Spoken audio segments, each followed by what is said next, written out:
అంతరాయతిమిరోపశాంతయే శాంతపావనమచింత్య వైభవం తన్నరం వపుషి కుంజరం ముఖే మన్మహే కిమపి తుందిలం మహః. శరణం కరవాణి శర్మదంతే చరణం వాణి చరాచరోపజీవ్యం కరుణామసృణైః కటాక్షపాతైః కురు మామంబ కృతార్థసార్థవాహం. గురుర్బ్రహ్మా గురుర్విష్ణుర్గురుర్దేవో మహేశ్వరః. గురుః సాక్షాత్ పరం బ్రహ్మ తస్మై శ్రీ గురవే నమః. వ్యాసం వసిష్ఠనప్తారం శక్తేః పౌత్రమకల్మషం పరాశరాత్మజం వందే సుకతాదంతపోనిధిం. అచతుర్వదనో బ్రహ్మా ద్విబాహురపరో హరిః. అఫాలలోచన శంభుర్భగవాన్ బాదరాయణః.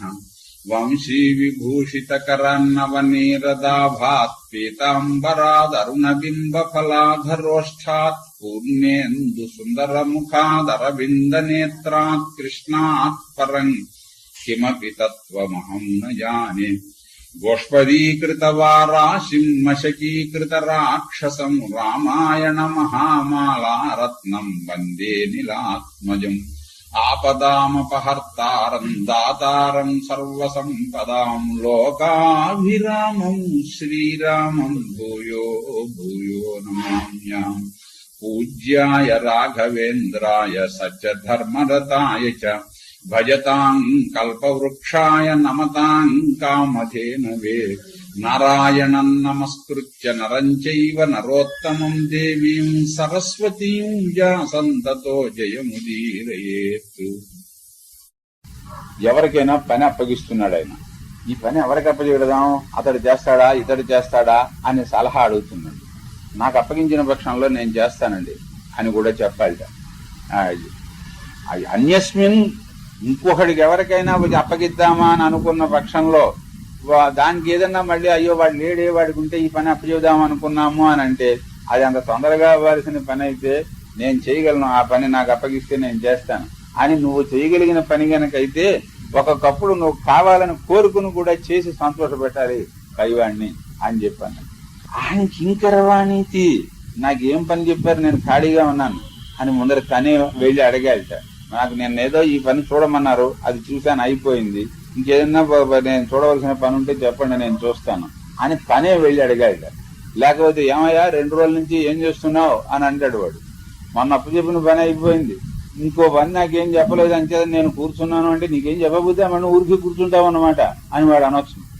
అంచేత నాకు అప్పగించిన పని అయిపోయింది, ఇంకేమైనా పని ఉంటే నేను చేస్తాను అని కూడా ఇతడే తన పైవాడి దగ్గరికి వెళ్ళి చెప్పుకోవాలి. ఎట్టి పరిస్థితుల్లోనూ కూడా నా మంత్రం బహుధా కుర్యాత్ ఏవన్ రాజ్ఞ ప్రియో భవేత్. అయిందానికి కాందానికి నువ్వు చెప్పిన సలహాలు 2-3 లాభించవచ్చు, మంచివి కావచ్చు. అయిందానికి కాందానికి నువ్వే నీ అంతటి నువ్వు వెళ్ళి సలహాలు చెప్పడం మాత్రము మంచిది కాదు. తరువాత అతడు వేసుకునేది ఎంత మంచి వేషమైనా అవ్వచ్చు, నీకు కూడా ఎంత ఇష్టమైందైనా అవ్వచ్చు, సరిగ్గా అతడిలాగే వేషం వేసుకోవడం మాత్రము అది మంచిది కాదు అన్నాడు. దాని మీద అసహ్యం వేయొచ్చుంటారు యువతల వాడి మీద. అతడిని అనుకరించి సరిగ్గా రాజుగారు తొడుక్కునే కోటు లాంటిది తొడుక్కోవడం, అలా ఆ రకంగానే ప్రవర్తించడము అనేది అది అతడు అంగీకరించే విషయం కాదు. అంచేత అలాంటి పని చెయ్యొద్దు అన్నాడు. రాజవేషంతో సమానమైన వేషం వేయొద్దుట, కొంచెం తక్కువగా ఉండేటట్లుగానే చూసుకోవాలట ఆ వేషాన్ని. నెహ్రూ గారి చేతిలో చిన్న కర్ర ఉండేది, మూరిడి కర్ర ఒకటి ఉండేది. ప్రతి చిన్న లీడరు కూడా అలాంటి కర్రలు పట్టుకు తిరగడం ప్రారంభించారు. మీకు జ్ఞాపకం ఉందో లేదో. మన రాష్ట్రంలో కూడా చాలా మంది తిరిగేవారు. నెహ్రూ గారు వాడడం మానేశాడు ఆ కర్ర. తర్వాత ఆయన నెహ్రూ గారి చివరి రోజుల్లో కర్ర వాడేవాడు కాదు. ముట్టుకున్నప్పుడు ఇంత పొడుగు వేణువులా ఉండేది, ఒక దేనితో చేసిందో ఆ కర్ర చేత్తో పుచ్చుకునేవాడు, ఆయన తిరుగుతూ ఉండేవాడు. ప్రతి మినిస్టరు అలాంటిది పుచ్చుకు తిరగడం ప్రారంభించాడు, ఆయన వాడడం మానేసేశాడు ఆ తర్వాత. అంచేతను రాజుగారితో సమానమైనటువంటి వేషం వేయడం కూడా మంచిది కాదు అని చెప్పినదంతా చూస్తే, జ్ఞానం వస్త్రం అలంకారం యచ్చాన్యత్ సంప్రయిచ్చతి తదేవ ధారయే నిత్యం ఏవం ప్రియతరో భవేత్. రాజుగారు నీకు ఏదైనా ఒక వస్తువు బహూకరించారు, ఆ వస్తువు అలాంటి వస్తువు వాడవలసిన అవసరం వచ్చినప్పుడు ఆ వస్తువే వాడాలి. ఏదైనా దుస్తులు బహూకరించారు, ఆ దుస్తులు కట్టుకునే ఆ దుస్తులు వేసుకునే అతడికి కనిపించాడట.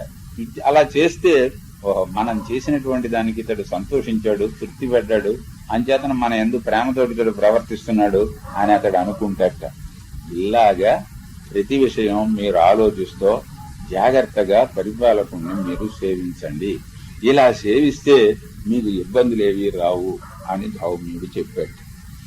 ఆ తర్వాత మీ రాజ్యానికి మీరు పెడతారు, మీ ఇష్టం వచ్చినట్టుగా మీరు ఏ వేషం వేసుకుంటే మిమ్మల్ని కాదన్నాడు, మీరు ఎలా మాట్లాడితే మిమ్మల్ని ఎవరు కాదంటారు, అంచేతను మీరు అంతవరకు మాత్రం జాగ్రత్తగా ఉండండి అని చెబితే ధర్మరాజు గారు అన్నట్ట. ఎంత చక్కటి మాటలు చెప్పారండి. నైతద్వక్త అస్తి కశ్చన. మాకు ఏమైనా చెప్పి వాళ్ళు ఉండొచ్చు, 10,000 మంది మహర్షులు ఉన్నారు, వాళ్ళందరూ ఇలాంటిది ఏమన్నా చెప్పారా, మనకి వెళ్ళబోయే పని ఏమిటి, అక్కడ కావలసినటువంటిది ఏమిటి అని చెప్పేటటువంటి వాళ్ళు ఎవళ్ళు ఉన్నారు? నైతద్వక్త అస్తి కశ్చన. ఈ రకంగా మాకు చెప్పేటటువంటి వాళ్ళు ఎవ్వరూ లేరు. మా అమ్మ చెబుతుంది, చెప్పగలదు, విదురుడు చెప్పగలరు, మూడో వాళ్ళు మీరు ఒకరు దొరికారు, ముగ్గురు తప్పడిచి మాకు ఈ రకమైనటువంటి మాట చెప్పేవాళ్ళు లేరు. సరే, నేను అలాగే చేస్తాను. ఇక మీరు ఇప్పుడు ఈ ప్రయాణ సందర్భంలో చేయవలసినవి ఏమున్నాయో అవి చెయ్యండి అని ధౌమ్యుల వారిని కోరారు. వెంటనే అప్పుడు చేయవలసిన హోమములు మొదలైనవి చేశారు. ఇంద్రసేనాదులు మొదలైన వాళ్ళు, ఎవళ్ళదారిన వాళ్ళు, సారథులు మొదలైన వాళ్ళు ఎవళ్ళకి ఏమేమి చెప్పాడో ధర్మరాజు గారు అందరూ ఆ ప్రకారంగా వెళ్లిపోయారు. ఇక వీళ్ళు ఇంకా తమ ఆయుధాలు మాత్రమే దగ్గరున్నాయి, ఇంక వీళ్ళు బయలుదేరాలి. ఇలా బయలుదేరే సమయంలో కొంత దూరం విరాట నగరం వైపు వీళ్ళు నడిచి వెడుతున్నారు. బయలుదేరే సమయం ఇంకేం కాదు, బయలుదేరి వెడుతున్నారు. వెడుతూ ఉంటే కొంత దూరం వెళ్లిన తర్వాత ఇంకో మైలు 2 మైళ్ళు ఆ పాటి దూరంలోకి వచ్చింది. అంత దూరానికి వచ్చాక ఎక్కడ చూసినా ఒంటి కాలి బాటలు కనిపిస్తున్నాయి గాని ఇంకా విశాలమైనటువంటి బాటలు అవి కనిపించటం లేదు. అది చూచింది ఈవిడ. వ్యక్తం దూరే విరాటస్య రాజధాని భవిష్యత్తు. బహుశా ఇంకా చాలా దూరం ఉండుంటుంది విరాటరాజు గారి రాజధాని. ఎందుకంటే ఈ సన్నకాలి బాటలే కనిపిస్తున్నాయి కానీ పెద్ద పెద్ద బాటలు ఇంకా కనపడటం లేదు. పట్టణం దగ్గరికి వస్తే పెద్ద బాటలు ఉంటాయి, అందువల్ల చాలా దూరం ఉన్నట్లుగా ఉంది. నేను అలసిపోయాను, బలవాన్ మే పరిశ్రమ అని ఓ చోట కూలబడింది మళ్ళీ ద్రౌపది పాపం నడవలేక. దీనికి కొంచెం తిక్కన్న గారు పెంచి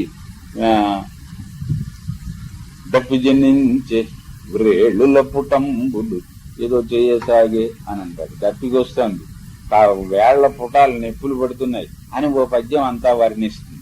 అది అయ్యో ద్రౌపది ఎంత కష్టపడుతోందో అని చెప్పి మనకు అనిపించడానికి ఉపయోగించవచ్చును గాని అన్ని మాటల్లో చెప్పదు ద్రౌపది. మహారాణికి శ్రమ కలిగినప్పటికీ కూడా కలిగిన ప్రతిబాధని వర్ణిస్తుందా. ఇంకా చాలా దూరంగా ఉన్నట్టుగా ఉంది, ఒంటి కాలిబాటే కనిపిస్తోంది, నాకు చాలా బడలిగ్గా ఉంది అని కూర్చుంది.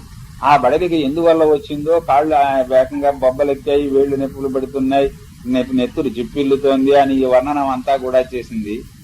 తన అలసట చెప్పి తను కాసేపు విశ్రాంతి కావాలని అనడం దాకానే తాత్పర్యం, కానీ తను పడే బాధ అంతా చెప్పి వీళ్ళ మనస్సులకు కష్టం కలిగించడం ద్రౌపది ఉద్దేశం కాదు. అందువల్ల అంత అధిక ప్రసంగం ఆమె చెయ్యదు. కనుకనే 2 ముక్కలతోటి సంస్కృత మూలంలో నాకు బాగా శ్రమగా ఉందని కూర్చుంది అన్నాడు.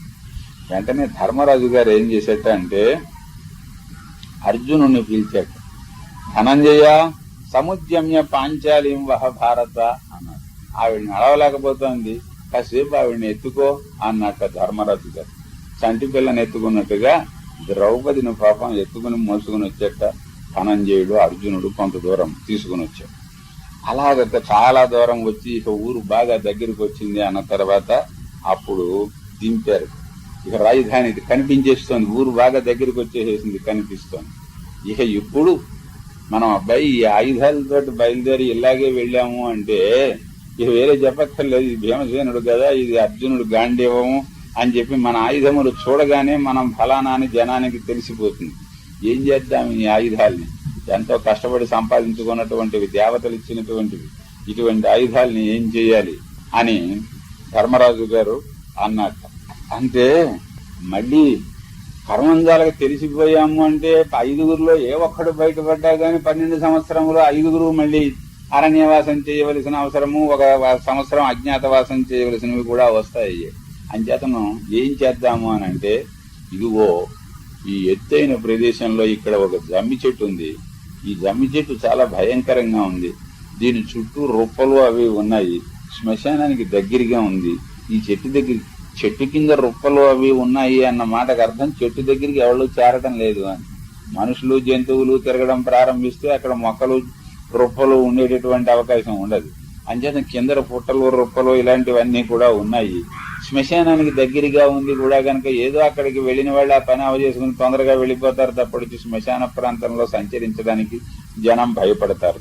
అందువల్ల మనం కట్టకట్టి వీటిలన్నింటినీ ఈ చెట్టు మీద దాస్తే బాగుంటుంది అన్నాడుట అర్జునుడు. ఇది చాలా బాగుంది అన్నారు. నువ్వే కట్టమన్నారు. సరే, వీటిని అన్నింటినీ ఎవరి ఆయుధాలని వాళ్ళు అక్కడ పెట్టిన తర్వాత కట్టగట్టారు.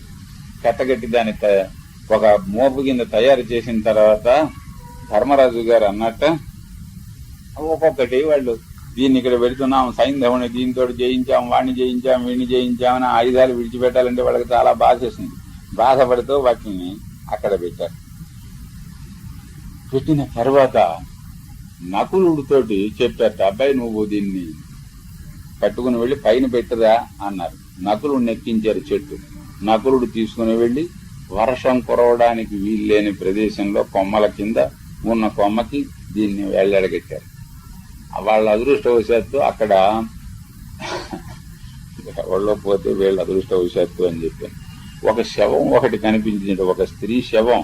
వాళ్ళు ఉరికి అలా పారేసిపోయి వాళ్ళు ఎవరో అలా పడేసిపోయారన్నమాట. రకరకములైన అంత్యక్రియలు చేసే పద్ధతులు ఉన్నాయి కదా. ఆ శ్మశానంలో ఉరికే పడేసిపోయేవాళ్ళు ఒక రకం, వాళ్ళు కప్పి పెట్టేవాళ్ళు, కొందరు దహనం చేసేవాళ్ళు, కొందరు ఇలా రకరకాల మార్గాలు ఉంటాయి. ఆ శవాన్ని తీసుకుని దీని మీద ఆ శవమే ఇది ఆయుధముల కట్ట కాదు అని అనిపించేటట్లుగా దీనికి కలిపి కట్టారుగా. కొంత దూరం వెళ్ళాక గానీ ఇది ఇంకా అరణ్యవనంలాగే ఉంది. అందువల్ల ఎవళ్ళు ఈ పనులు చేస్తూ ఉంటే చూసిన వాళ్ళు ఎవరూ లేరు. ఆ జాగ్రత్త తీసుకుని అక్కడ కట్టారు.